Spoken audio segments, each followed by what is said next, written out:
बुद्धि का कमाल। आज से कई साल पूर्व की बात है। एक गांव में राम सिंह नामक एक किसान अपनी पत्नी व बच्चे के साथ रहता था। राम सिंह अनपढ़ व गरीब था, मगर अपने बेटे को वह पढ़ा लिखा कर किसी योग्य बनाना चाहता था, ताकि उसका बेटा भी उसकी भांति उम्र भर मेहनत मजदूरी न करता रहे। उसने अपने पुत्र से बड़ी आशाएं थी। लाखों सपने उसने अपने पुत्र को लेके संजो डाले थे।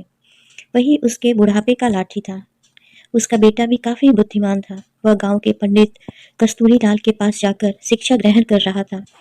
उसने भी अपने मन में यही सोचा हुआ था कि वह पढ़ लिख कर बड़ा आदमी बनेगा और अपने माँ बाप के कदमों में दुनिया भर की सारी खुशियाँ और सारे सुख लाकर डाल देगा।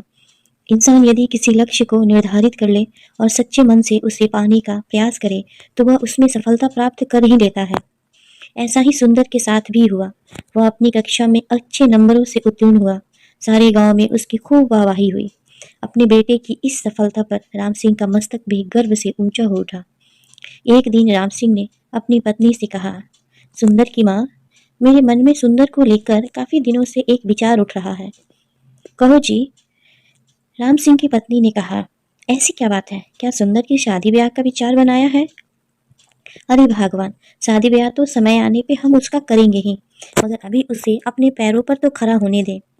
मेरा तो यह विचार है कि क्यों ना हम उसे शहर भेज दें, ताकि वहां जाकर कोई अच्छा सा काम धंधा सीख कर कुछ बन कर दिखाए। यहाँ गांव में तो बस मेहनत मजदूरी का ही धंधा है। पढ़ने लिखने के बाद भी यदि उसे यही धंधा करना है, तो पढ़ाई लिखाई का लाभ ही क्या है? हमारा तो अपना कोई खेत भी नहीं है जिसमें मेहनत करके वह कोई तरक्की कर सके। मगर सुंदर के बापू, सुंदर ने तो आज तक शहर देखा ही नहीं है। हम किसके भरोसे उसे शहर भेज दें? सुंदर की माँ कमला ने कहा, माना कि हमारा सुंदर समझदार और सूझबूझ वाला है और शहर में कोई भी अच्छा काम धंधा तलाश भी लेगा, मगर शहर में टिकने का कोई ठिकाना भी तो होना चाहिए। सुनो सुंदर की माँ, शहर में मेरा एक मित्र है। हालांकि हम दोनों वर्षों से एक दूसरे से नहीं मिले, मगर फिर भी मुझे उम्मीद है कि यदि मैं सुंदर को उसका पता ठिकाना समझा कर भेजूं, तो वह अवश्य ही शरण देगा और रोजी रोजगार ढूंढने में वह सुंदर की सहायता भी करेगा। बात तो आपकी ठीक है सुंदर के बापू, लेकिन मेरा मन नहीं मान रहा है कि मैं अपने लाल को अपनी आंखों से दूर करूं। ऐसा तुम अपनी ममता के हाथों मजबूर होकर कह रही हो, मगर दिल से तो तुम भी यही चाहती हो कि हमारा बेटा तरक्की करे। इसीलिए दिल को मजबूत बनाओ। सुंदर शहर जाकर कुछ बन गया तो हमारा भी बुढ़ापा सुख से गुजरेगा। और इस प्रकार राम सिंह ने अपनी पत्नी को समझा बुझाकर सुंदर को शहर भेजने के लिए राजी कर लिया। उसी शाम सुंदर जब अपने यार दोस्तों के साथ खेल कूद कर घर वापस आया, तो राम सिंह ने बड़े प्यार से अपने पास बैठाया और अपने मन की बात बता दी। सुंदर यह जानकर बहुत खुश हुआ कि उसका बापू उससे शहर भेजना चाहता है। वास्तव में सुंदर भी यही चाहता था, लेकिन वह किसी प्रकार शहर चला जाए और वहां कोई ऐसा काम धंधा करे जिससे उसका परिवार सदा सदा के लिए गरीबी से छुटकारा पाकर सुख भोगे। पिता का प्रस्ताव पाकर वह बड़ा खुश हुआ और बोला, पिताजी, चाहता तो मैं भी यही था कि पढ़ लिख कर शहर जाऊं, अच्छी सी नौकरी करके घर की कमाई में आपका हाथ बटाऊं, मगर कहीं आप मुझे शहर भेजने से इनकार न कर दें। यही सोचकर मैंने आपसे अपने मन की बात नहीं कही, मगर अब जब आप स्वयं ही मुझे शहर भेजने के इच्छुक हैं, तो इससे अधिक खुशी की बात मेरे लिए भला और क्या हो सकती है।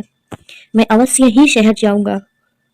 और इसी प्रकार दूसरे दिन ही राम सिंह ने उसे दीन दुनिया की ऊंच नीच समझाई और अपने मित्र का पता देकर शहर के लिए विदा कर दिया। सुंदर काफी सूझबूझ वाला और समझदार युवक था। अपने माता पिता के दुख दर्द को वह भली भांति समझता था। वह यह भी जानता था कि गांव में रहकर तो उसका भविष्य अंधकार में ही डूबा रहेगा, जबकि उसकी इच्छा बड़ा आदमी बनकर अपने माता पिता को भरपूर सुख देना था। अतः खुशी खुशी वह शहर के लिए रवाना हो गया। शहर आकर सुंदर की आंखें चुंधिया गई। खूब भीड़ भड़क्का, सजी सवरी दुकानें, टांगे इक्कू का आवागमन। खैर, आश्चर्य से वह सब देखता सुंदर अपने पिता के कथित दोस्त से मिलने चल दिया। लेकिन जब वह पता के बताए स्थान पे पहुंचा, तो पता चला कि उसके पिता के दोस्त रामचंद्र तो न जाने कब के मर खप गए। अब तो उसके परिवार का भी कोई अता पता नहीं था। यह जानकर सुंदर बहुत निराश हुआ। सोचने लगा कि अब क्या होगा। आशा निराशा तो जीवन में चलती ही रहती है, लेकिन सुंदर उन युवकों में से नहीं था जो हताश होकर बैठ जाते हैं। उसमें हिम्मत और आत्मविश्वास कूट कूट कर भरा था। उसने अपने आप को दिलासा दिया और बोला, बेटे सुंदर, निराश होने से कुछ नहीं होगा।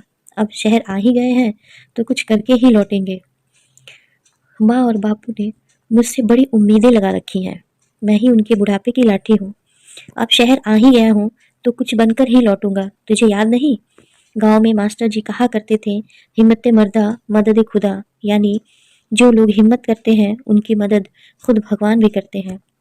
अपने आप को इसी प्रकार हौसला बंधाता हुआ सुंदर पूछता पूछता एक सराय में आकर ठहर गया।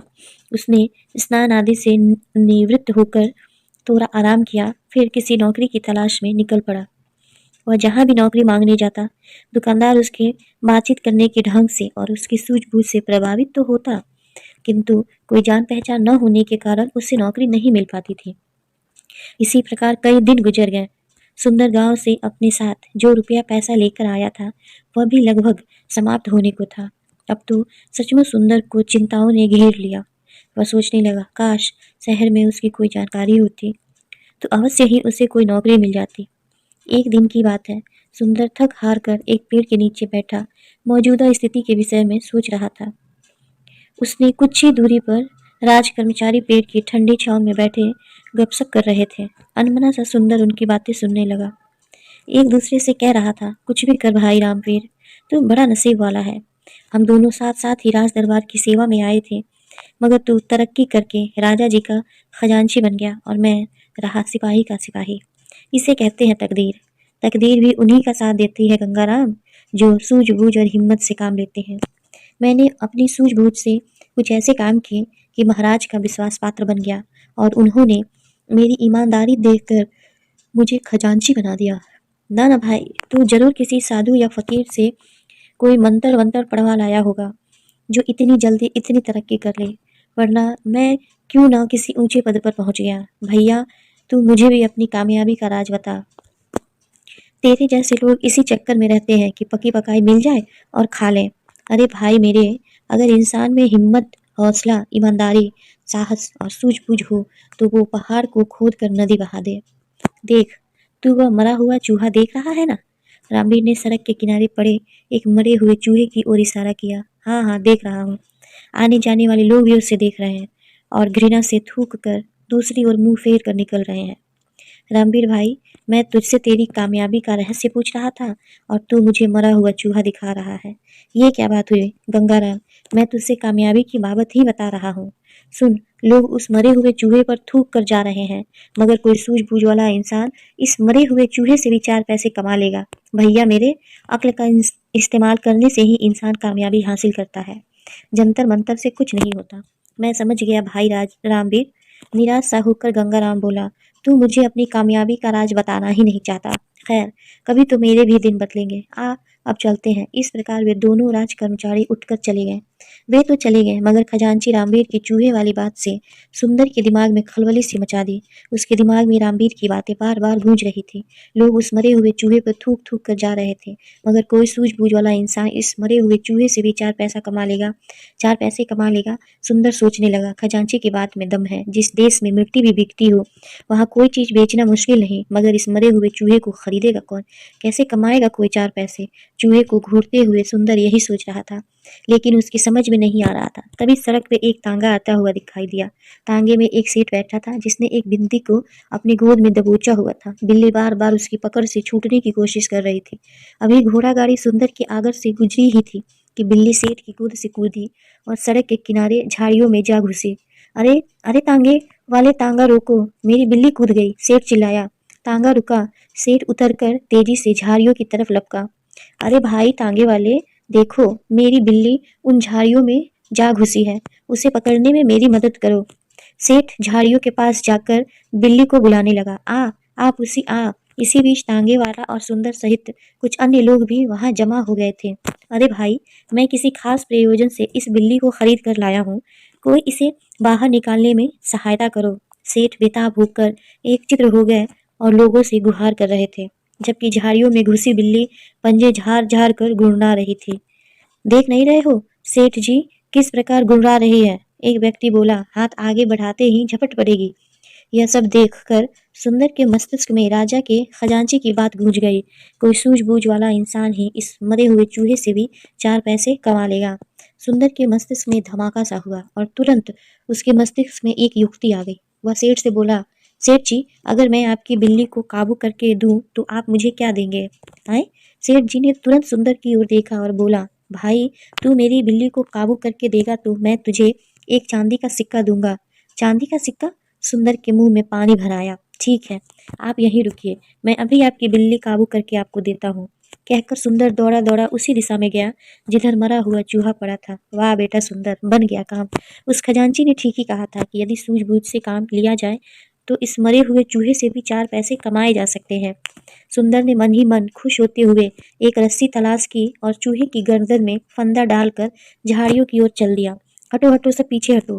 भीड़ को एक ओर हटाता हुआ सुंदर बोला, बिल्ली अभी बाहर आती है। अरे मरा हुआ चूहा, यह तो वहां पड़ा था, किसी ने कहा। दूसरा बोला, भाई वाह, इस लड़के ने तो मौके का फायदा उठाकर एक सिक्का कमा लिया। इसे कहते हैं बुद्धि का करिश्मा। एक दिन ये अवश्य बड़ा आदमी बनेगा।